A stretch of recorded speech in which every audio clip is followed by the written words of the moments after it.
አሁን በተሰማ መረጃ ከቴዲ አፍሮ ጋር በተያያዘ የተሰራጨው የስቱዲዮ ዘረፋም ሆነ ሌሎች መረጃዎች መሰረተ ቢስ ናቸው በማለት ፌዴራል ፖሊስ። ሰበር ዜና ከአርቲስት ቴዲ አፍሮ ጋር በተያያዘ ከፌዴራል ፖሊስ የተሰጠ መግለጫ። አስደንጋጭና ሰበር የተባለ መረጃ ሌሊቱ ተሰምቷል። ዶናልድ ትራምፕ ከሞትና ከግድያ ማምለጣቸው ነው የተገለጸው።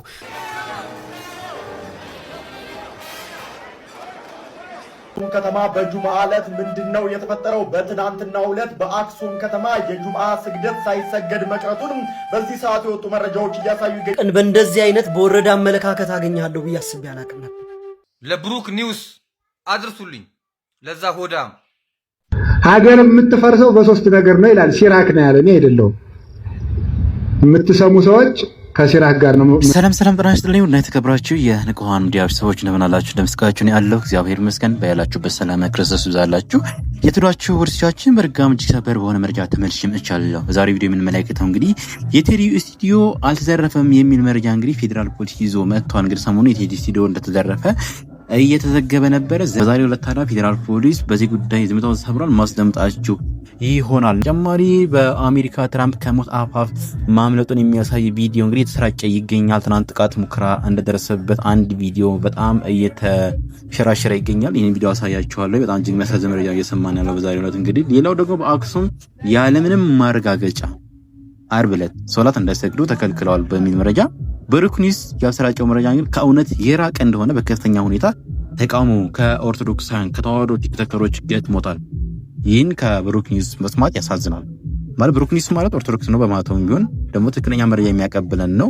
ምንም ቢሆን ለሁሉም ትክክለኛ መረጃ መስጠት ያለበት ግለሰብ ነው። ሁላችንም ቢሆን ትክክለኛ መረጃ ማቀበል ያለብን ሰው መሆን አለብን ብዬ አስባለሁና ታዲያ ብሩክ ኒውስ በአክሱም እንደዚህ ያለ ነገር ተፈጥሯል ብሎ ያልሆነ ሆነ ብሎ እዛ እንግዲህ አንድ ነገር በሚፈጠር እዚህ አርሲ ላይ ያሉ ኦርቶዶክሳውያን ዋጋ እንደሚከፍሉ እያወቀ ይህንን ሐሰተኛ መረጃ ማሰራጨቱ በጣም ብዙ ኦርቶዶክሳውያን አስቆጥቷል። እኔም በጣም አዝኜበታለሁ። የመረጃ ትኩረት ሰጥተን እንሰማዋለን።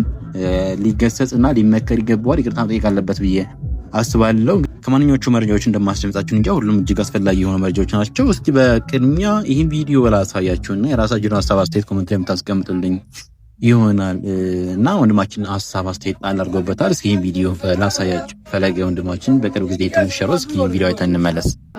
አስተምርበት በመርከቤ ቃልህን ብቻ ያድምጥቤ ቀኑ ቢመጣም ወደ ማታ አሳው ታዘዘ ላንተ ብቻ ያላንተ ለኔ ማን ሆነ ጌታ ሆይ ፍቅር ልቤ ነካኝ ሕግ ነበረ ያፌ መፍቻ የማትቀየር አንተ ብቻ የማትቀየር አንተ ብቻ። ለመዝሙር ዝማሬ መላእክት ያሰማልን። ፈለገ በቅድሚያ እንኳን ደስ አለ፣ እንኳን ለዚህ አበቃ፣ የአብርሃም የሳራን ያድርግልህ ማለት እወዳለሁ። እንደ አንድ ኦርቶዶክሳዊ ፈለገ ወንድማችን እንግዲህ በተክሊል ተሞሽሯል ማለት ነው። ነገር ግን እዚህ ጋር አንድ ቪዲዮ አሳያችኋለሁ ከአንድ ኦርቶዶክሳዊ መምህር። ፈለገ እንግዲህ ታውቁታላችሁ ሁላችሁም ኦርቶዶክሳውያን። በቲክቶክ ፕላትፎርም ላይ ዲቤት የሚሰራ ወንድማችን ነው። ከፕሮቴስታንት ወንድሞቹ ጋር የጠፉ በጎችን ለመመለስ ተፍተፍ እያለ ለወንጌል የሚጣደፍ ወንድማችን ነውና ከዚህ ወንድማችን ደግሞ ይህን ነገር አየሁና ቅር ብሎኛል። እስኪ ወንድማችን ሀሳብ አስተያየቱን ሰጥቶበታል። ሁላችሁም የተሰማችሁት ስሜት ኮሜንት ላይ የምታስቀምጡልን ይሆናል። መምህራኑ እንደዚህ ካደረጉማ ምእመኑ ምንም አይነት ጥፋት የለበትም ብዬ ነው ያስብኩ ያለሁት እና ይህን ቪዲዮ እስካይተን እንመለስ። በመጀመሪያ እንኳን እግዚአብሔር ለዚህ ክብር አበቃ እያልኩ፣ ነገር ግን ይሄ ተግባር በፍጹም ስህተት ነው። ምክንያቱም አንተ የብዙዎች መምህር፣ ሌሎችንም ሰው ንስሐ እንዲገባ አድርጋ ለስጋው ደግሞ እንዲበቁ የምታደርግ መምህር ሆነ ሳለ ለነዛ ሁሉ ተማሪዎችና አንተን እዚህ ላይ የሚከታተሉ ሰዎች እቺ ስራ አራያ አትሆንም። ምክንያቱም ከሁለት ዓለም አይቅርብኝ ማለቱ ተገቢ ስላልሆነ ቤተክርስቲያን ይሄንን የሰርግ ልብስ አትፈቅደውም። ይሄንን ልብስ የሚለብሱት በዓለማዊ ከቤተክርስቲያን ስርዓት ውጪ የሆኑ ሰዎች የሚዳሩበት ልብስ ነው። ቤተክርስቲያንም ይሄንን ስትገልጽ የበቅሎና የፈረስ ጋብቻ ብላ ትገልጸዋለች። እኛ ጋብቻችን ይሄንን ልብስ እንድንለብስ አይፈቅድልንም። አንዴ በቤተክርስቲያን ውስጥ ያንን ካባና ያንን የክብር አክሊል ከለበሳችሁ በኋላ መልሳችሁ ወደዚህ የማይረባ ተርታ ልብስ ወርዳችሁ ለሌሎች አርአያ የማይሆን ስራ መስራቱ ተገቢ አይደለም። ሌሎቻችሁም መምህራንም የሆኑ ማንም ሰው ከቤተክርስቲያን ስርዓት ውጪ ሲያደርግ እሱ ስላደረገ ይሄ ስራ ልክ ነው ማለት አይደለም። አሁን እየመጣ ያለው እሳቤ ምንድነው? አንድ ሰው ወጥቶ ካስተማረ ለሌሎች ደግሞ በጎ ስራ ሲሰራ ከታየ እሱ ጥፋት ሲያጠፋ ያ ጥፋት አይደለም ብሎ ወደ ማለፍ እየተመጣ ነው። አንድ ሰው ምንም ያህል ስራ ለቤተ ክርስቲያን ይስራ፣ ግን በሆነም ቅጽበት በምንም አጋጣሚ የሆነ ስህተት ከሰራ ያ ስህተት ልክ ነው ማለት አይደለም። ልክ የሆነውን ጥሩ ነው በርታ ብሎ ማበረታታት፣ ልክ ያልሆነውን ግን ሰውየው ከዚህም በፊት እንደዚህ አድርጓል ተብሎ መታለፍ መቻል የለበትም። ብዙዎቻችሁም አሁን እዚህ ኮሜንት ላይ በእርግጠኝነት ያንን ሀሳብ እንደምታንጸባርቁ ተስፋ አለኝ። እሱ እኮ መምህር ነው ችግር አለው ለምንድን ነው ይሄን ብቻ አንስታችሁ የምትናገሩት የምትሉ ሰዎች አላችሁ። ማንኛውም ሰው በዚህ ሚዲያ ላይ ወጥቶ አርያም የሆነ ስራ ሲሰራ በግልጽ ነው የሰራ። ለምንድን ነው በኢንቦክስ ማታወራው ብላችሁ አትጠይቁኝ። ምክንያቱም ይሄን ነገር በይፋ ሁሉ ሰው ያየው ነገር ነው። ይሄ ልጅ ወጥቶ ይሄ ስራ ይሄ ድርጊት ስህተት ነው ብሎ አልተናገረም። እንዲህ ብሎ እስካልተናገረ ድረስ ደግሞ ሌሎች ይሄ ነገር ልክ ነው ብሎ ያስቡና እንደ ቤተክርስቲያን ስርዓት ይቆጥሩና ለምን መምህሩ ነው እያስተማረ ስለሆነ እንደዛ ቆጥረው ወጥተው ነገ በከበረው የተክሊል ልብስና አክሊል ተደረው ከዛም በኋላ ተመልሰው ደግሞ ይሄንን የረከሰና የማይረባ የበቅሎና የፈረስ ጋብቻ የሚከናወንበትን ልብስ ለብሰው ይገኛሉ ማለት ነው። ስለዚህ እንደዚህ አይነት ሐሳብ ያላችሁ ሐሳባችሁን አጥሩ።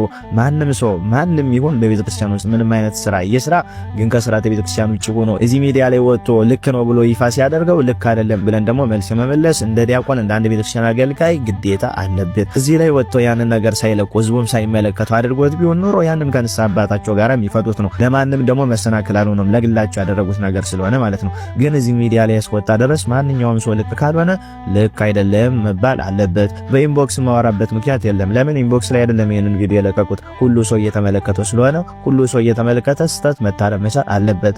ስለዚህ ካሁን በኋላ እንደዚህ አይነት ስህተቶችን ዝም ብለን አናልፍም። ወደፊቱም ደግሞ ይሄ ወንድማችን ያደረገው ስራ ስህተት ነው። በበቅሎና በፈረስ ጋብቻ ላይ ይሄ የሚለበስ ልብስ እንጂ አንድ ዲያቆን በቤተክርስቲያን አግብቶ በማግስቱ ምንም ሳይቆይ ይሄንን ልብስ ለብሶ መልቀቁ በፍጹም ስህተት ነው። ለሌሎችም አርአያ አይሆንም። ከዚህም በኋላ እንዲህ ለማድረግ ያሰባችሁ ሰዎችም ይሄንን ስራ እንዳትደግሙት በልዑል እግዚአብሔር ስም እጠይቃችኋለሁ። ምክንያቱም በተክሊል ስታገቡ ሰገነት ላይ ናችሁ። ከሰገነት ወጣችሁ መሬት ላይ አትወደቁ።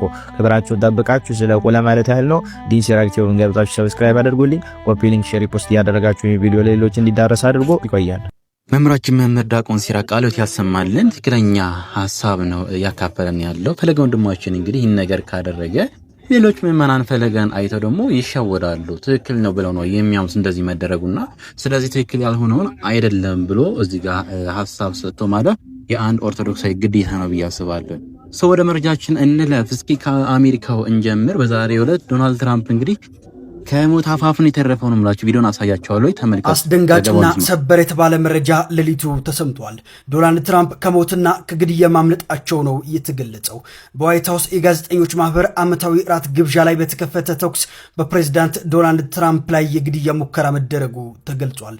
ፕሬዝዳንቱ ባለቤታቸውን እንዲሁም ደግሞ ምክትል ፕሬዝዳንቱ ጆቫንስ በደህንነት አካላት አማካኝነት በአስቸኳይ ከስፍራው እንዲወጡ ተደርገዋል። ፕሬዝዳንት ትራምፕ ከሁኔታው በኋላ በሰጡት መግለጫ ፕሬዝዳንት መሆን አደገኛ ስልጣን ነው፣ ይህ ተኩስ ግን የኢራንን ጦርነት አያስቆምም ሲሉ ተደምጧል። የግለሰቡ ዓላማ ፕሬዝዳንቱና እንዲሁም ደግሞ ካቢኔያቸው ላይ እንደነበር ተጠቁሟል።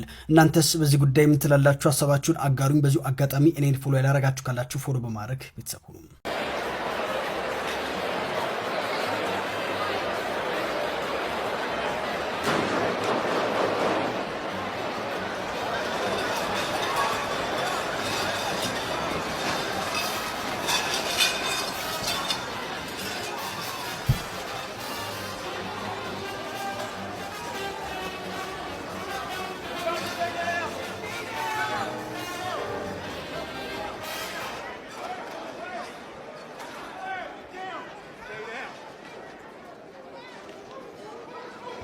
አሜሪካው ፕሬዝዳንት ዶናልድ ትራምፕ ቪዲዮ እንዳያችሁት በእንደዚህ ያለ መልኩ ከፍተኛ አደጋ ጥቃት ተሰንዝሮበት ነበረ። ነገር ግን ደግሞ ያው በእንደዚህ ያለ መልኩ ራሱን አድኗል ማለት ነው የአሜሪካው ፕሬዝዳንት። በተለይ በአሜሪካ በዚህ ሰዓት ከፍተኛ ድንጋጤ የፈጠረ ክስተት ሆኗል።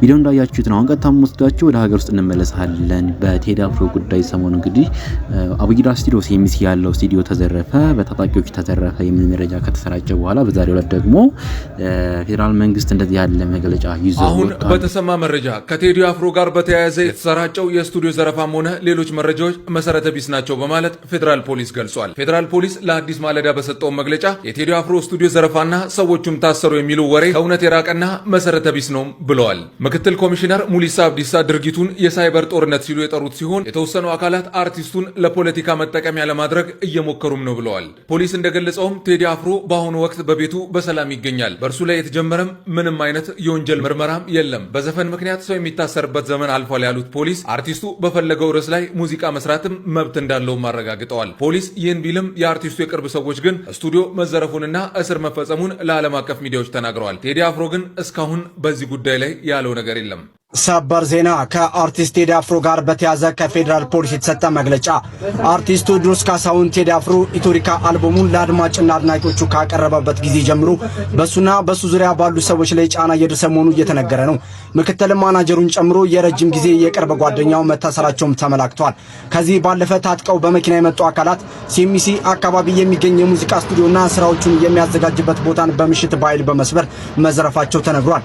ምክትል ኮሚሽነር ሙሊሳ የፌዴራል ፖሊስ እንደዚህ አይነት ውንብድና አይሰራም፣ ስብናውም አይደለም፣ የሚሰራው በህግና በህግ ብቻ ነው ብለዋል።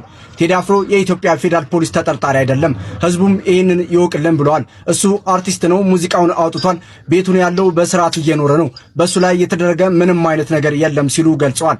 ምክትል ኮሚሽነር ሙሊሳ ይህ ዜጋ ህገ መንግስታዊ መብቱን ተጠቅሞ ሙዚቃ ሰርቷል፣ ደጋፊዎቹ ይደግፉታል፣ የሚቃወሙትም አሉ። አርቲስት ሆኖ ሙዚቃ መስራት የፈለገውን ኦፒኒየን አመለካከት የመያዝ ህገ መንግስታዊ መብት ነው። ቴዲ መግለጫ ከተከለከለ ተባለ ቤት ሆኖ በሞባይል ስልክ መስጠት ይችላል። መንግስት ከለከለ የሚለው ከመነሻው መሰረተ ቢስ ነው። ሰው የታገለው እንደዚህ አይነት መብቶች እንዲከበሩለት ነው። እንደላው ኢንፎርስመንት የምንሰራው መብት እንዲከበር ነው ሲሉ አብራርተዋል። ምክትል ኮሚሽነር ሙሊሳ አብዲሳ ህዝቡ የሚሰማውን ሁሉ ከማመን እንዲጠነቀቅ ተናግሯል። ወቅታዊ ዓለም አቀፋዊና ታማኝ መረጃዎችን ለማግኘት ፎሎ በማድረግ ቤተሰብ ይሁኑ።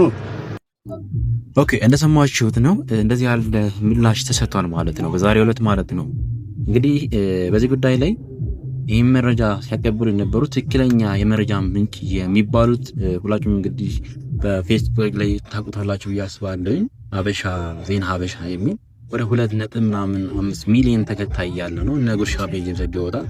ትላልቅም የዩቲዩብ ቻናል ትክክለኛ መረጃዎች የሚያቀብሉ ጋዜጠኞችም ዘግበውታልና መረጃውን ዛሬ ይሄ ምላሽ ለምን ተሰጠ የሚለው ነገር በጣም ብዙዎችን እያነጋገረ ይገኛል። እንግዲህ ከቅርቡ የሆኑ የቴዲ ቤተሰቦች ፋሚሊም ይህ መረጃ እውነት እንደሆነ የተዘገበ ነበረ ማለት ነው።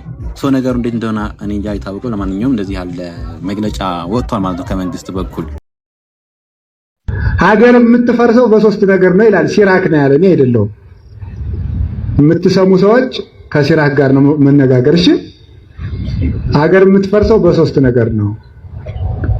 ጅል ሰው ሀብት ያገኘለት፣ ጅል ሴት ባል ያገባችለት። ጅል ሴት ነው እናንተ፣ ጅል ሴት አይደላችሁም። ጅል ሴት ባል ያገባችለት፣ ከዚያስ ባለጌ የተሾመለት። በእነዚህ አገር ይፈርሳል ብሎ ይነገራል። አያውቅበትም፣ ያጠፋዋል፣ አይሆንለትም። ልጆች እኮ ወርቅ ዘው አያምርባቸው። አሁን ለልጆች ቀለበት ብንሰጣቸው መጫወቻ ነው የሚመስላቸው። ሰፈር ይዘውት ሄዱና አስቀምጠው ቤታቸውን ነው። ሞኝ ሰው ስልጣን አያምርበት፣ ገንዘብ አያምርበት፣ ሀብት አያምርበት፣ ያለ አግባብ ይጠፋበታል። በእውነቱ ማለት የወርቅ ቀለበት በእሪ አፍንጫ መልካም አይደለም ይላል ሰሎሞን።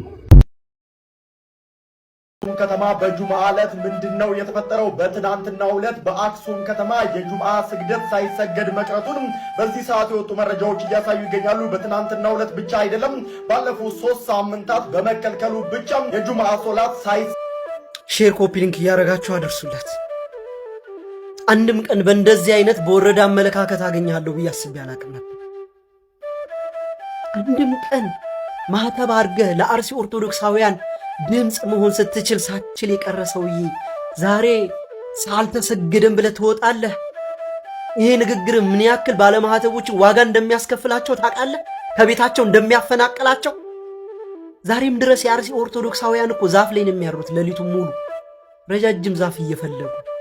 ፍረዱ ባለማህተቦች። እንዴት ባለማህተብ ክርስቲያን ሆነህ በገዛ በማህተብ ላይ ትፈርዳለህ? በገዛ ወገን ላይ በገዛ ክርስቲያን ላይ እንዴት ድንጋይ ታቀብላለህ? ለነሱ መሞቻ ለነሱ መውገሪያ ባለማህተብ ሆነ ይህን ያክል ተጨካክነናል። እኔ ብዙ ጊዜ ነግራችኋለሁ፣ ኦርቶዶክሳውያን ናቸው ለእኛ ቤተ ክርስቲያን ውድቀት ዋና ኮንትሪቢዩተር ተሳታፊዎች ብዬ ብዙ ጊዜ ነግራችኋለሁ። ይህንን ቪዲዮ ኮፒ ሊንክ አድርጉልኝ፣ ለብሩክ ኒውስ አድርሱልኝ። ለዛ ሆዳም ጀውራሬ ኮፒ ሊንክ አድርጉልኝ ፕሊዝ። ቤቱ ራሱ በጣም ቪው የለውም እና ቤቱ ላይ ግቡና ኮፒ ሊንክ አድርጉልኝ። አያስከፍላችሁ። በጣም ነው ያዘንኩበት። ብሩክ የሚባለው ላይ ስንት ኦርቶዶክሳዊ አርሲ ላይ ሲጨፈጨፍ ጸጥ ብሎ አንድ ነገር ሳይናገር አሁን ስለ አክሱም መጣ ለመጮህ።